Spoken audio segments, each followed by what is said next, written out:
ഇന്ന് അവിൽ കൊണ്ടുള്ള ഉപ്മാവാണ് ഉണ്ടാക്കുന്നത്.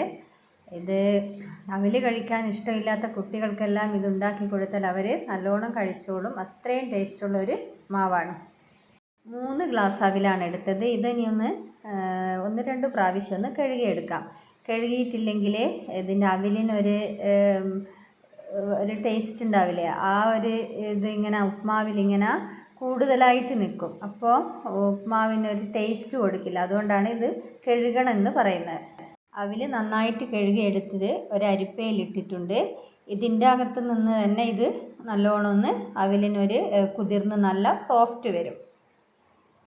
ഇനി ഇതിലേക്ക് ആവശ്യമായത് ഒരു വലിയുള്ളി, കുറച്ച് ഒരു കഷ്ണം ക്യാരറ്റ്, പിന്നെ 3 പച്ചമുളക്, ഒരു ചെറിയ തക്കാളി, പിന്നെ അധികം വലിപ്പമില്ലാത്ത ഒരു ഉരുളക്കിഴങ്ങ്, പിന്നെ കുറച്ച് കറിവേപ്പില. ഇതെല്ലാം ചെറുതായി അരിഞ്ഞെടുത്തിട്ടുണ്ട്. ഇനി ഒരു പാൻ അടുപ്പത്ത് വെച്ചിട്ടുണ്ട്. അതിലേക്ക് കുറച്ച് വെളിച്ചെണ്ണയും 1/2 ടീസ്പൂൺ ജീരകം ഇട്ട് കൊടുക്കുന്നുണ്ട്. കടുകിനു പകരം ജീരകമാണ് ഇതിൽ ചേർക്കുന്നത്. ഇനി നമ്മൾ അരിഞ്ഞ് വെച്ച ഉള്ളി ഇതിലേക്ക് ഇട്ട് കൊടുക്കാം. ഇതൊന്ന് ഇളക്കി കൊടുക്കാം. ഇനി ഇതിലേക്ക് നേരത്തെ അരിഞ്ഞു വെച്ച ക്യാരറ്റ്, ഉരുളക്കിഴങ്ങ്, പിന്നെ തക്കാളി,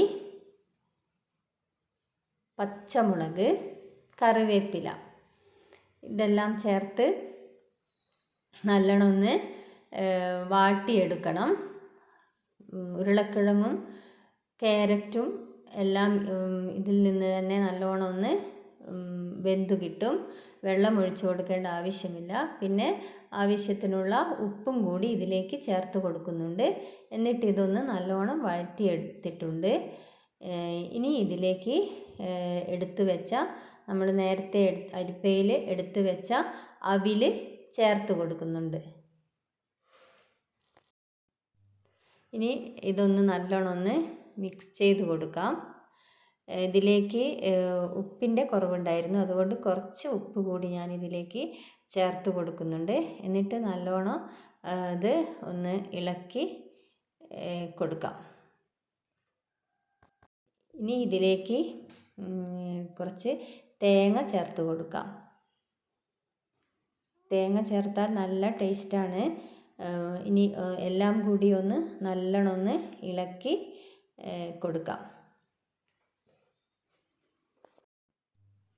കുറച്ച് ചെറുനാരങ്ങ നീര് ഒഴിച്ചു കൊടുക്കുന്നുണ്ട്.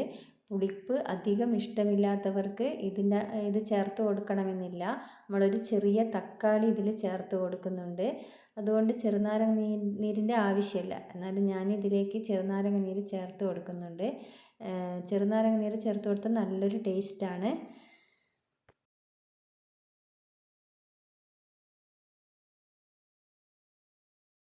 രണ്ട് മിനിറ്റ് നമുക്കിതൊന്ന് അടച്ചു വെച്ച് കൊടുക്കാം. നമ്മുടെ അവിൽ ഉപ്മാവ് ഇവിടെ തയ്യാറായിട്ടുണ്ട്. നല്ല സൂപ്പർ ടേസ്റ്റുള്ള ഒരു ഉപ്മാവാണിത്. എല്ലാവരും ഒന്ന് ഇത് ട്രൈ ചെയ്ത് നോക്കുക. അതുപോലെ ഇത് ഇഷ്ടപ്പെട്ടിട്ടുണ്ടെങ്കിൽ ലൈക്ക് ചെയ്യാനും സബ്സ്ക്രൈബ് ചെയ്യാനും മടിക്കരുത്.